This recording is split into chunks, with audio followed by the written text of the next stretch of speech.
Hello दोस्तों, स्वागत है आपका एक बार फिर से आपके अपने चैनल में। यहाँ हम आपके लिए लाते हैं हॉलीवुड, बॉलीवुड, वेब सीरीज और शोज की हिंदी एक्सप्लेनेशन। आज की मूवी का नाम है 11। ये एक तमिल मूवी है जिसे तेलुगु में भी साथ साथ रिलीज किया गया है और इसी की ही कहानी को हम आज वीडियो में एक्सप्लेन करने वाले हैं। यह एक ऐसी सस्पेंस थ्रिलर क्राइम मूवी है जिसमें ट्विस्ट पे ट्विस्ट भरे पड़े हैं। तो दोस्तों, पूरी कहानी सुनकर ही आगे बढ़ें और वीडियो पसंद आए तो लाइक, शेयर और सब्सक्राइब जरूर कीजिएगा। तो चलिए बढ़ते हैं कहानी की ओर। इस मूवी की शुरुआत में हम देखते हैं रात का सीन, जहां पर कोई आदमी किसी पर पेट्रोल डालकर उसे जला देता है। इसके तुरंत बाद हम एक फाइनेंस कंपनी देखते हैं जहां पर कुछ नकाबपोश आ जाते हैं और सबको बंदूक की नोक पर लूटने लगते हैं।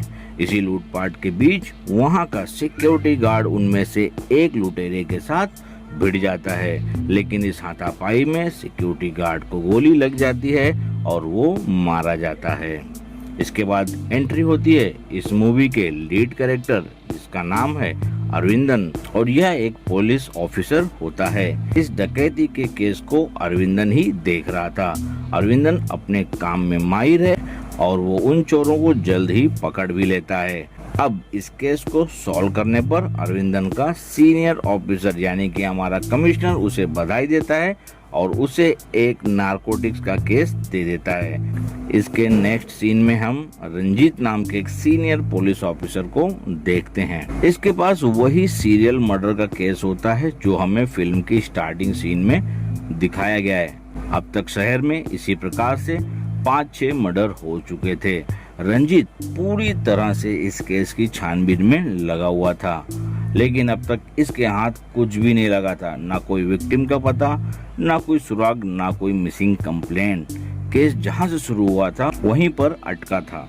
उधर दूसरी तरफ अरविंदन उस ड्रग केस की इन्वेस्टिगेशन में लगा था और वो इस केस को भी जल्द ही खत्म कर देता है, लेकिन रंजीत से यही एक केस सॉल्व नहीं हो पा रहा था, जिससे उसका सीनियर ऑफिसर यानी कि कमिश्नर साहब काफी नाराज हो गए थे और वो रंजीत की रिपोर्ट को फाड़ देते हैं और वो उससे ये केस ले लेते हैं, जिससे रंजीत बहुत उदास हो जाता है और वहां से चला जाता है। तभी उसे एक कॉल आती है केस से रिलेटेड और वो उस जगह जा रहा होता है। इसी बीच रास्ते में उसकी कार का एक्सीडेंट हो जाता है और रंजीत कोमा में चला जाता है। इसके बाद कमिश्नर रंजीत का वो केस अरविंदन को दे देता है, क्योंकि अरविंदन अब तक मिले हुए सारे केस जल्दी और टाइम से पहले ही सॉल्व कर ले रहा था। इस केस में कमिश्नर उसके साथ एसआई मनोहर को भी अपॉइंट कर देता है उसकी मदद के लिए। इसके बाद अरविंदन और मनोहर वो सारी क्राइम स्पॉट पर जाते हैं और अपनी इन्वेस्टिगेशन करते हैं।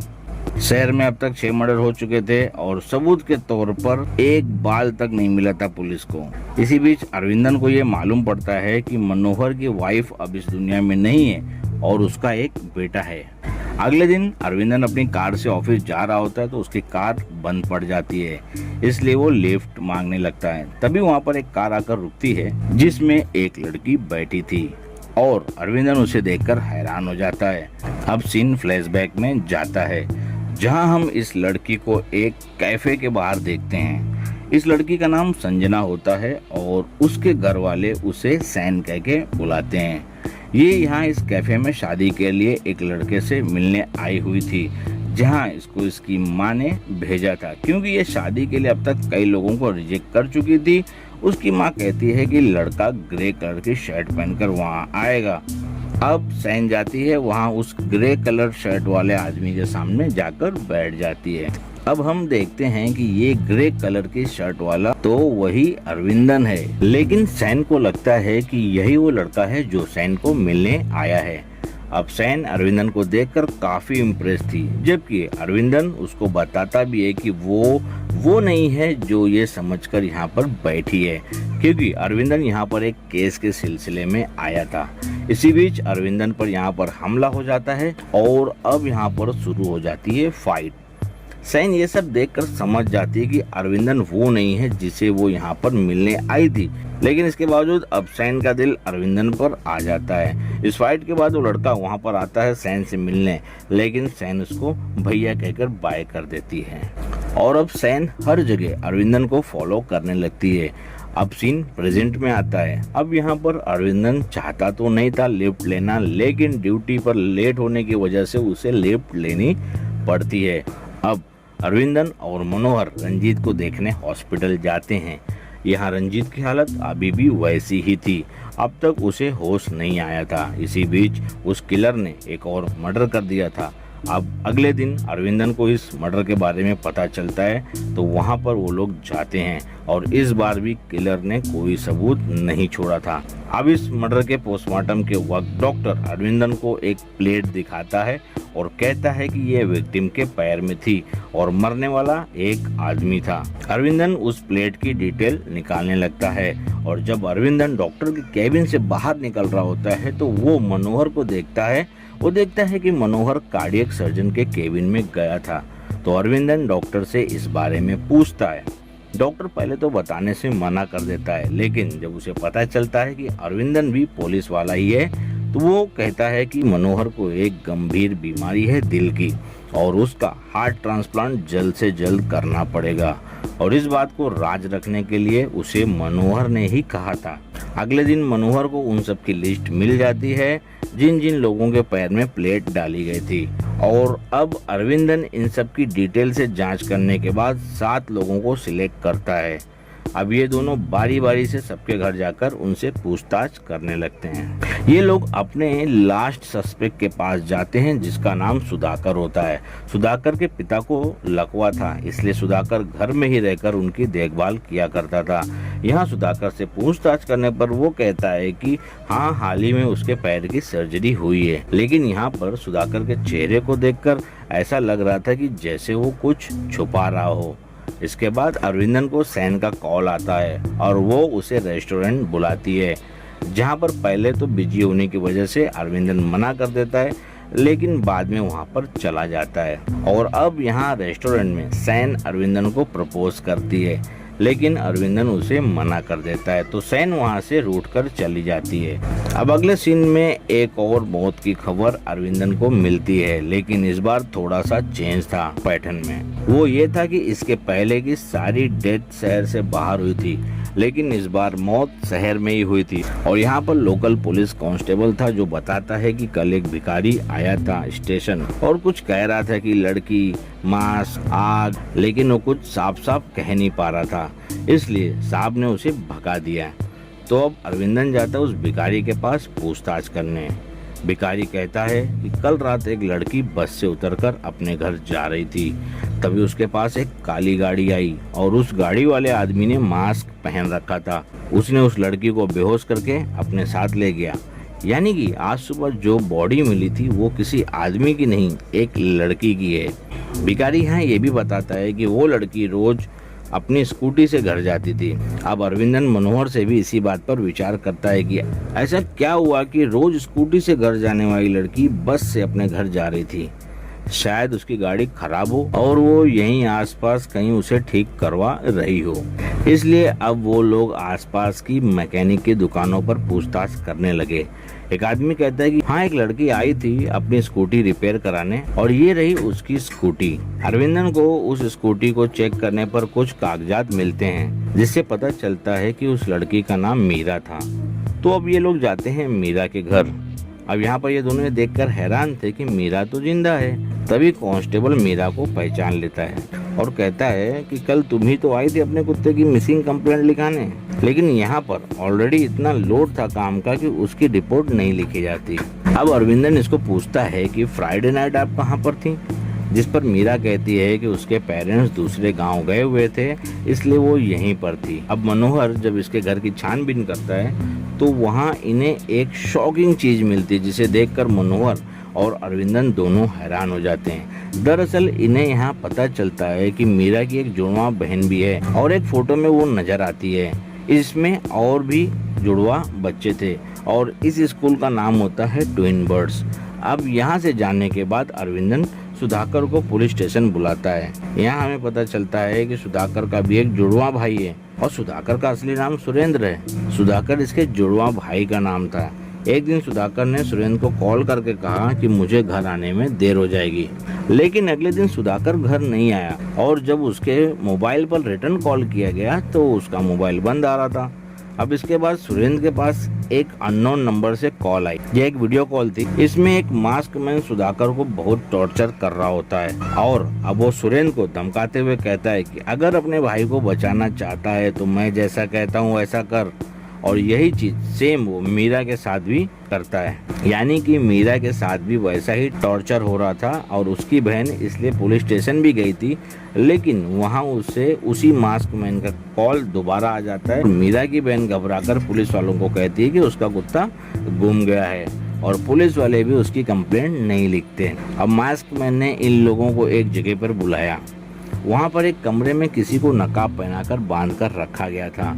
अब मास्क मैन इन दोनों को वहाँ रखी बंदूक उठाकर शूट करने को कहता है। अब मजबूरी में अपने भाई बहन को बचाने के लिए ये दोनों वहाँ बंधे लोगों को शूट कर देते हैं और अगले दिन इन दोनों के मोबाइल पर एक एमएमएस आता है। उस वीडियो में हमें पता चलता है कि इन दोनों ने जिसे शूट किया है वो लोग इन्हीं के भाई बहन थे। मतलब सुरेंद्र ने अपने भाई सुधाकर को गोली मारी थी और मीरा की बहन ने मीरा को गोली मार दी थी।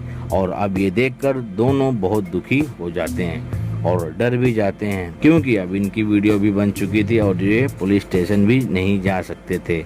अब अरविंदन इन दोनों को एक साथ बुलाता है और दोनों से कहता है कि क्या तुम दोनों एक दूसरे को जानते हो। यहाँ सुरेंद्र मीरा की बहन को पहचान लेता है, क्योंकि ये दोनों क्लासमेट थे और मीरा की बहन को तारा नाम से वो बुलाता है। इसके बाद अरविंदन इनको स्कूल के दिनों की फोटो दिखाता है और कहता है कि क्या तुम लोगों को किसी पर शक है, तो ये दोनों बेंजामिन पर शक जाहिर करते हैं। इसके बाद अरविंदन सैन की फोटो दिखाता है तारा के मोबाइल पर, वही लड़की जो अरविंदन के पीछे पड़ी है। तारा से पूछने पर वो बताती कि ये संजना है और ये मेरी फ्रेंड है। यहाँ अरविंदन सुरेंद्र से कहता है कि पैर की सर्जरी तो सुधाकर के पैर में हुई थी, लेकिन तुम्हारे पैर में कैसे चोट आई। तो सुरेंद्र ने बताया कि ये मैंने सुधाकर का ही देख के किया था, जिससे कि मुझ पर किसी को शक ना हो। अगले सीन में मनोहर और अरविंदन उस स्कूल की मैम से मिलने जाते हैं और उनको केस की डिटेल बताते हैं। तो मिस उनको बताती हैं कि ये सब शायद बेंजामिन कर रहा है और वो आज से 26 साल पहले की कहानी बताती हैं कि कैसे उनका नॉर्मल स्कूल ट्विंस का पॉपुलर स्कूल बन गया। स्कूल खोलने के बाद में ये मिस और उनके हस्बैंड एक चेस टूर्नामेंट देखने गए थे। वहाँ उनकी मुलाकात बेंजामिन से हुई और उन्होंने बेंजामिन को वहाँ पर चेस खेलते हुए देखा और ये टूर्नामेंट बेंजामिन जीत चुका था। बेंजामिन का एक जुड़वा भाई भी था, उसका नाम होता है फ्रांसिस। अब ये दोनों पति पत्नी सोचते हैं कि अगर बेंजामिन और फ्रांसिस इनके स्कूल में आ जाएं तो चेस विनर होने के नाते इनका स्कूल और भी पॉपुलर हो जाएगा और इनका नाम और ज़्यादा बढ़ेगा। लेकिन जब इन्होंने इन दोनों भाइयों के घर को देखा तो पता चला कि ये दोनों अनाथ हैं और फुटपाथ पर एक टेंट में रहते हैं। वहीं बेंजामिन काम करके अपने भाई का पेट पालता है। ये सब देखकर मिस और उसके हस्बैंड बेंजामिन को स्कूल में पढ़ने और वहीं हॉस्टल में रहने का ऑफर देते हैं, जिसके बाद इन दोनों भाइयों की जिंदगी अच्छे से बीत रही थी। दोनों पढ़ने में भी स्मार्ट थे तो टीचर्स भी इनका ही एग्जाम्पल दिया करते थे बाकी बच्चों को। अब बाकी बच्चे इन दोनों की ग्रोथ से जलने लगे थे। इसी जलन में एक दिन फ्रांसिस को क्लास के बच्चों ने परेशान किया तो बेंजामिन ने उनको मारा, जिस वजह से हेड मिस ने सबको पनिश किया। साथ ही साथ बेंजामिन को भी पनिश किया गया। लेकिन इस घटना के बाद बेंजामिन का ध्यान चेस से हट जाता है और वो अपना पूरा फोकस अपने भाई की सेफ्टी में लगा रहा था। तो मिस ने उससे कहा कि अगर तुम्हारा हाल ऐसा ही रहा तो इस बार की टूर्नामेंट तुम नहीं जीत पाओगे, तुम रहने ही दो। लेकिन ये क्या, इसके जस्ट बाद की गेम में बेंजामिन ने मिस को हरा दिया। अब मिस बिल्कुल हैरान थी ये सब देखकर। वो पूछती हैं कि अगर तुम जीत सकते हो तो अब तक हार क्यों रहे थे। बेंजामिन कहता है कि आपके अंदर मुझे मेरी माँ नजर आती है और मेरी माँ हार नहीं सकती। बेंजामिन के इस तरह से गेम खेलने से मिस को ये समझ में आ जाता है कि इसके पास सिर्फ प्लान बी ही नहीं बल्कि प्लान सी भी है, जो हर गेम को बदल सकता है।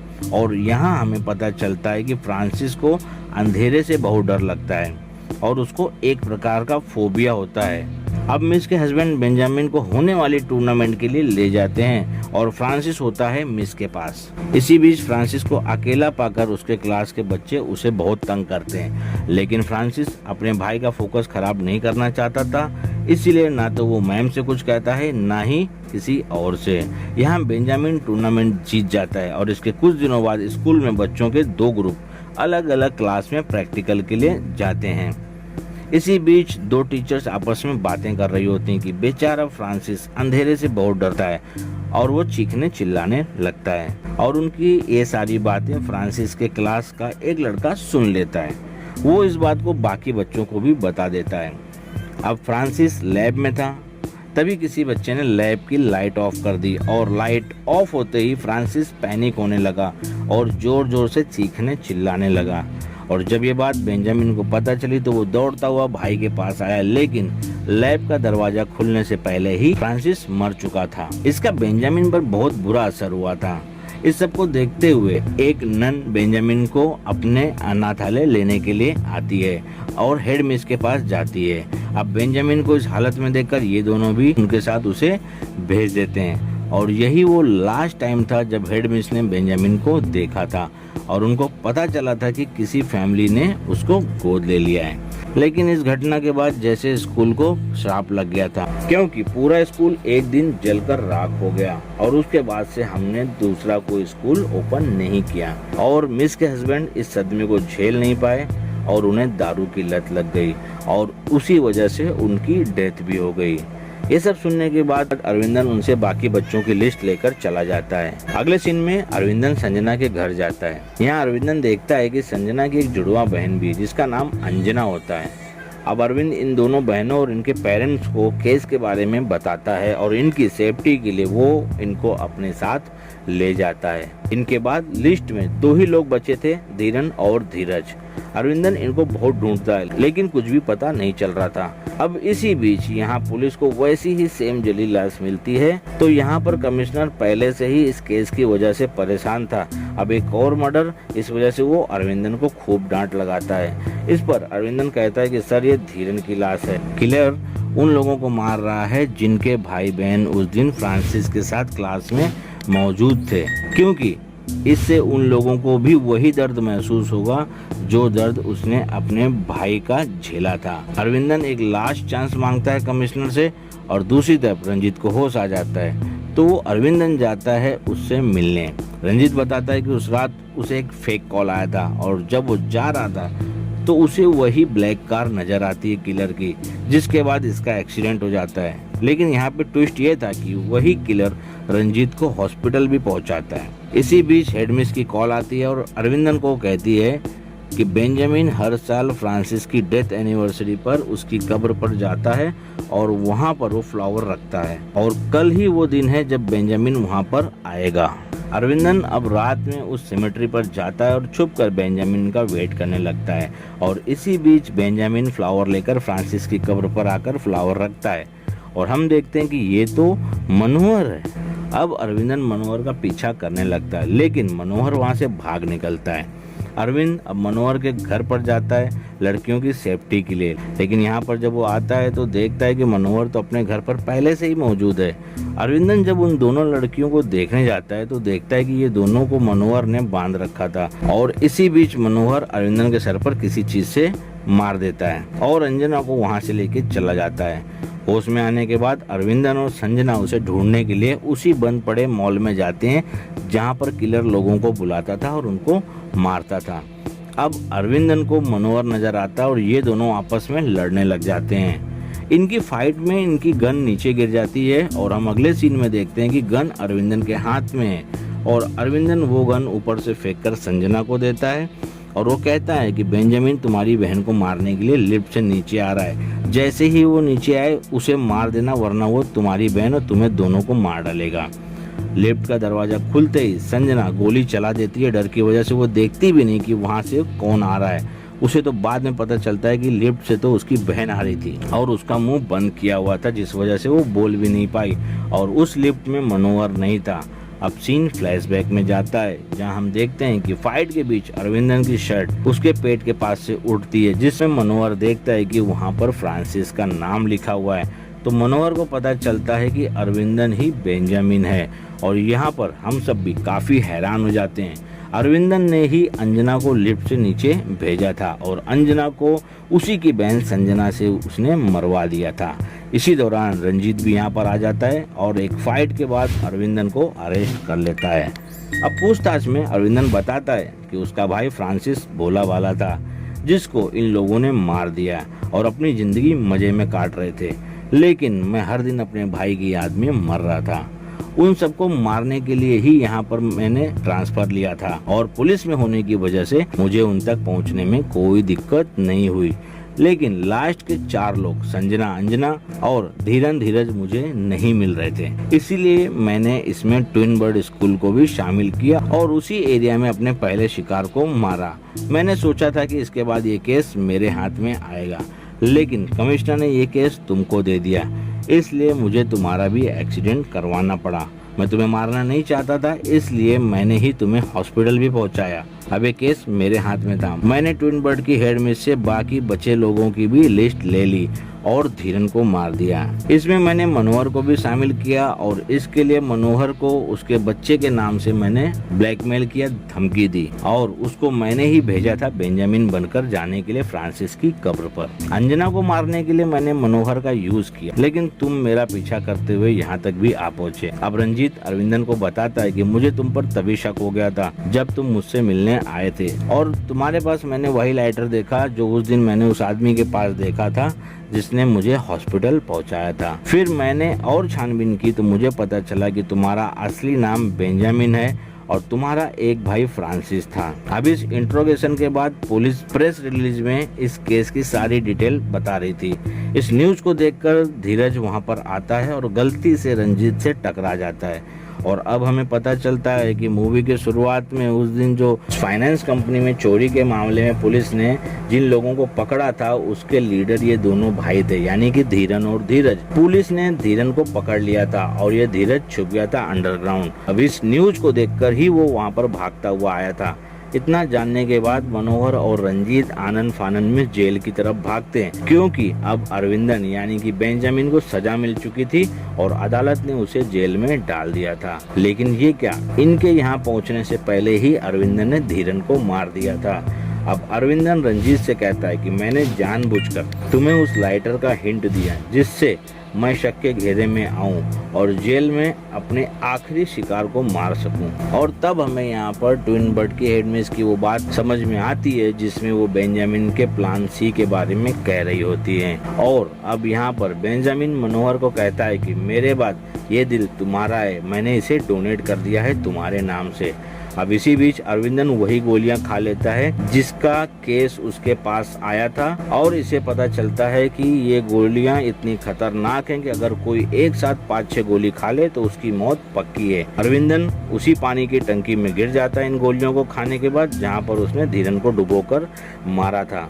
मनोहर इसके बाद हार्ट ट्रांसप्लांट करवाकर अपने बेटे के साथ अरविंदन उर्फ बेंजामिन की कब्र पर आता है और बेंजामिन की कब्र उसके भाई फ्रांसिस के बाजू में ही बनाई गई थी। बेंजामिन ने अपनी मौत से पहले हेडमिस को भी एक लेटर भेजा था जिसमें उसने माँ लिखा होता है और ये देखकर वो हेडमिस फूट कर रोने लगती है और इसी के साथ इस मूवी का भी एंड हो जाता है। दोस्तों, इस मूवी का निर्देशन और लेखन लोकेश अजल्स ने किया है। इसमें आपको नवीन चंद्र, रेया हरी और अभिरामी मुख्य भूमिका में दिखेंगे। यह मूवी 4 करोड़ के बजट में बनी है और इसने बॉक्स ऑफिस पर लगभग 6.8 करोड़ की कमाई की है। इस प्रकार से यह एक हिट मूवी है। इस मूवी के फर्स्ट हाफ तक की कहानी हमें नॉर्मल क्राइम थ्रिलर की तरह लगती है, लेकिन बाद में इतने जबरदस्त ट्विस्ट आते हैं जो आपको लास्ट सीन तक इस मूवी को देखने को मजबूर करते हैं। इस मूवी का संगीत और बैकग्राउंड स्कोर डी इमान ने तैयार किया है और इस मूवी को IMDb पर 7.5 आउट ऑफ 10 की रेटिंग मिली हुई है